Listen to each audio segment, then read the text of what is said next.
કૃષિ મહાવિદ્યાલય થરાદ ખાતે કાનૂની માર્ગદર્શન સેમિનાર યોજાયો। કૃષિ મહાવિદ્યાલય સરદાર કૃષિનગર દાંતીવાડા કૃષિ યુનિવર્સિટી થરાદ ખાતે વિદ્યાર્થીઓમાં કાનૂની જાગૃતિ લાવવાના ઉદ્દેશ સાથે એક ભવ્ય કાનૂની માર્ગદર્શન સેમિનારનું આયોજન કરવામાં આવ્યું। આ કાર્યક્રમમાં ભારતીય બંધારણથી લઈ સાયબર ક્રાઇમ જેવા આધુનિક પડકારો વિશે વક્તાઓ દ્વારા વિસ્તૃત માહિતી આપવામાં આવી।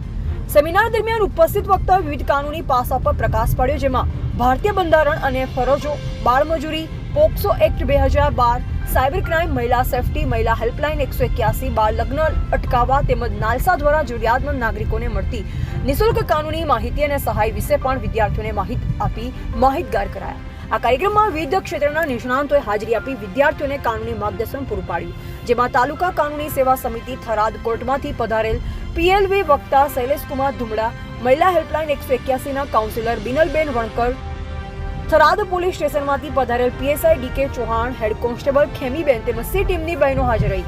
આ સેમિનારમાં કોલેજના પ્રિન્સિપાલ ડોક્ટર આરએલ મીના, કોલેજનો સંપૂર્ણ સ્ટાફ અને મોટી સંખ્યામાં વિદ્યાર્થીઓ ઉપસ્થિત રહી કાર્યક્રમ સફળ બનાવ્યો। રિપોર્ટર બાબુભાઈ, બનાસકાંઠા।